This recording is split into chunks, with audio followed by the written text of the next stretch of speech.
Audio Jungle.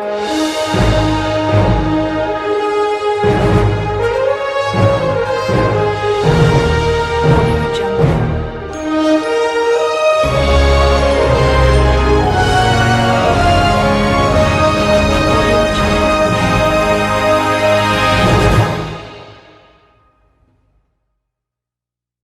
Bonsoir à tous, bienvenue dans cette nouvelle vidéo. Et aujourd'hui, critique du 3e épisode de la série Percy Jackson et les Olympiens. Alors qu'est-ce que j'en ai pensé? Eh bien dis donc, j'ai l'impression, je sais pas pourquoi, que, que Percy Jackson, que cette série, je- il y a un sentiment partagé, parce qu'en même temps, il y a certains moments du film, parce que je sais que j'ai un peu comparé avec le film, mais il y a certains moments des films Percy Jackson que j'ai aimé, mais j'ai l'impression de plus aimer la série. Parce que dans ce 3e épisode, donc, je vais expliquer un petit peu. Donc pour ceux qui l'ont pas vu, regardez-la avant, parce que sinon vous allez être un peu perdu. Donc en fait dans ce 3e épisode là, on annonce qu'en fait la foudre de Zeus a été volée, et que en fait c'est les dieux pensent que c'est lui, alors en fait c'est pas du tout lui. Et il part à la recherche, et on nous montre une scène avec Médis quand il arrive chez Tati M, et cette scène où ils étaient chez Tati M n'était pas dans le film, carrément pas, elle n'y était pas du tout. Et c'est ça que j'ai aimé, qu'ils aient été chez Tati M, qui ait des scènes de la série qui sortent du livre, ça c'est quand même incroyable. En tant que fan, t'es content. Moi, j'adore Percy Jackson, et quand je vois ça, je suis content. En plus, j'ai lu le livre et tout. Non, mais franchement, là, je suis très content. L'épisode, qu'est-ce qu'il nous raconte de plus? Le combat, que l'apparition de nouveaux personnages, de Méduse. Et oui, nouvelle grande méchante, enfin méchante. C'est un dieu, sœur d'Athéna, et donc qui est notre nouvelle enfin, un antagoniste quand même qui est assez ok, un peu avec ses yeux te transformant en statue, mais j'ai l'impression qu'elle a un fond un peu quand même gentil, quand même. Elle est pas totalement méchante. Voilà. Sinon, ensuite, on découvre aussi au fil de l'épisode que après, donc ils la combattent parce qu'évidemment ils peuvent pas leur regarder des yeux, parce que s'ils la regardent, ils se transforment en statue. Et ensuite, c'est Percy qui envoie comme cadeau à Athéna, donc du coup la tête de Méduse. Alors ça, c'est ça qui a été bien et qui va un peu rendre un peu Athéna furibond. Et c'est cette scène-là aussi qui n'était pas du tout dans les films. Après aussi, il y a des différences entre la série et le film. Par exemple, si on revient par rapport à ma première critique que j'ai dit, à un moment donné, je parle du père, enfin du beau-père de Percy, donc, qui est donc l'amour, le petit ami de sa mère. Donc, je sais plus, Gabi, je crois. Et Gabi, dans les films, on sent qu'il est alcoolique et tout, alors que là, dans la série, on, on sait, on comprend qu'il est alcoolique avec les verres et tout, mais on sent que c'est pas, il est là, mais c'est pas non plus, il va être là, c'est pas, lui, il a pas vraiment de travail, quoi. Un peu comme dans les films, hein. Donc après, c'est différent parce que dans la série, comme je vous l'ai dit, on sent qu'il est alcoolique, mais qu'il est quand même un peu gentil. Après, je sais pas, peut-être que c'est voulu ou pas, mais voilà. Après, alors que dans les films, on sent vraiment qu'il est alcoolique, que ça se voit, il y a plein de bouteilles de bière et tout. Après, c'est vrai que les films qui sont sortis au cinéma, je les ai pas du tout aimés.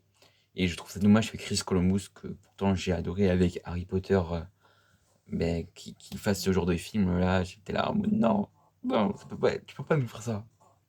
Non, non. Et voilà, après, j'ai vu que sur le réseau social Instagram, il y avait eu des petits posts, donc, parce que moi je suis évidemment les comptes Percy Jackson et tout, là, Rick Riordan, donc l'auteur qui est présent sur la série en tant que créateur et producteur, je crois, et donc et les photos sont pas mal avec, du coup, on nous montre les acteurs, et on nous dit, et surtout, là, du coup, j'ai visionné donc le 5e épisode, je ferai bientôt mes critiques des autres épisodes. Donc là, on est au 3e épisode, j'ai trouvé génial, en concordance un peu avec les mêmes, même si je trouve que, quand même, je vais beaucoup le répéter dans mes critiques, que c'est lent. C'est pas non plus, faut pas s'attendre à c'est pas une série où il y a de l'action toutes les 3 minutes, tu vois? Évidemment, ça prend le temps. C'est un univers qui c'est vrai qu'en série, on peut plus prendre le temps, alors qu'en film, t'as as un temps défini et tout, tu dire tu plus de contraintes. Là, ils développent l'univers, après ça prend du temps, c'est lent. Faut pas non plus s'attendre, à des combats, ouais, je vais combattre, tu vas pas t'attendre à Percy Jackson qui va combattre un monstre dans 3 minutes. Non, non, non, ça prend du temps. Il faut et puis surtout, ce qui est bien par rapport au film, c'est qu'en fait, et qui était la principale raison de pourquoi le film n'a pas remporté le succès, c'est que du coup, la romance entre Percy et Annabeth, qui est super, super important, ce détail-là. Je sais, on parle de détails souvent, mais les détails, ça joue des choses. La romance entre Percy et Annabeth, dans les films, elle a été bâclée, on va dire ça. Alors que là, dans la série, ça prend son temps. Voilà. Donc, au début de la série, donc c'est Annabeth qui observe Percy. Ensuite, elle s'approche de lui. Après, elle le met au défi pour voir comment il est. Après, il réussit ce défi-là. Après, elle ils commencent à se parler. Ils commencent à bien s'entendre, même si des fois il y a des frictions, parce qu'évidemment, on apprend du coup dans la série, du coup, c'est Percy Jackson, il apprend que du coup, c'est le fils de Poséidon, et que Poséidon, évidemment, Athéna, évidemment qu'ils sont un peu opposés.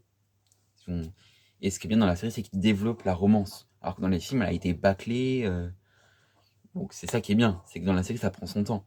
Après, évidemment, moi j'attends toujours ce moment. Je sais que j'aime bien les histoires d'amour et on attend tous, je pense qu'on attendra tous ce moment où ils vont s'embrasser. Je pense qu'il y aura un moment donné, il y aura ça. Après, je sais pas, parce qu'il y a 8 épisodes dans cette première saison. Je pense qu'il y en aura une deuxième, c'est sûr. Vu les chiffres des audiences, les gens ont l'air d'être ravis. Même la critique presse était très bonne. Il y a des petites faiblesses par-ci par-là, évidemment. C'est pas non plus une série parfaite, hein, vous attendez pas à un truc énormissime avec de l'action toutes les 3 minutes. Non, évidemment. C'est vrai que moi, j'ai le livre, juste là. Voilà, le livre qui m'a beaucoup aidé parce que quand je regardais la série, eh bien, j'avais le livre et je comparais. Et c'est vrai qu'il y a certaines scènes, évidemment, qui sortent du livre. Et ça, c'est vraiment super parce qu'on voit qu'il y a quand même un respect de l'œuvre. Et c'est ça qui a été dit par Riordan à l'annonce de la série, c'est qu'il y avait un respect de l'œuvre. Il n'y avait pas de il y avait pas de, comme dans les films où on avait un peu bâclé certaines choses, où genre, ouais, il y a un, il y a un monstre qui nous amène à un autre endroit, ouais, il y a un autre endroit, du coup, il y a un autre monstre. Non, alors que là, ça prend le temps et surtout, ça adapte des scènes du livre. Genre, chez Tati M, dans le livre, ça y est. Et dans la série, on nous met Tati M. Après, non plus, une série, ça ne peut pas non plus tout mettre. Mais c'est bien parce que ça nous ressort des scènes du livre. Donc pour ça, je leur dis chapeau. Après, je sais pas, est-ce que la première saison, après, peut-être qu'ils ont prévu peut-être plusieurs saisons en fonction des livres. Donc peut-être la première saison, c'est du coup Le voleur de foudre. Peut-être la deuxième, c'est La mer des monstres. Je ne sais pas.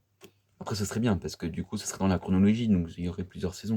Après, je ne sais pas, peut-être qu'ils vont faire, du succès de la série Percy Jackson, peut-être, une série sur les héros de l'Olympe. Et j'ai été assez surpris parce qu'on m'a dit récemment qu'il allait avoir un autre tome de Percy Jackson. C'est incroyable. C'est vraiment, je suis content. En même temps, je suis content et je suis un peu tiraillé parce que je m'y attendais pas forcément. Parce que vraiment, à la fin de Percy Jackson, on sait c'est la fin, c'est la fin. Et finalement, en fait, c'est un peu ça, hein, la littérature et le cinéma, c'est un peu ça. C'est genre, on vous fait croire que c'est la fin, et on vous dit, mais non, finalement, nouvel épisode. Donc je pense qu'il y aura, vu les succès d'audience, 15 millions d'audience, il se place parmi les premières audiences de Disney+, il y aura une saison 2 forcément. C'est sûr, ils espèrent une saison 2. Mais évidemment, il faut l'accord de Disney+, car Disney+, finance la série. Donc Disney+, est un atout majeur pour eux. Voilà. Donc ça, j'adore cette série. Je vous la recommande. Je vous ferai bientôt, donc dans 2 jours, ma critique du 4e épisode. Et oui, déjà, 4e épisode. Et ensuite, le 5e. Évidemment, je peux pas non plus faire toutes mes critiques, comme je vous l'ai dit, parce que, évidemment, les 8 épisodes n'ont pas encore été diffusés, car ils sont diffusés toutes les semaines, tous les mercredis. Donc, c'est un épisode, donc je ne peux pas non plus vous faire des critiques sur ce que je n'ai pas vu. À part si je suis une sorcière ou un voyant, je ne pense pas. En tout cas, merci d'avoir regardé cette vidéo. N'hésitez pas à liker, à partager et à commenter. Et vive la passion du cinéma. Yes! Audio Jungle.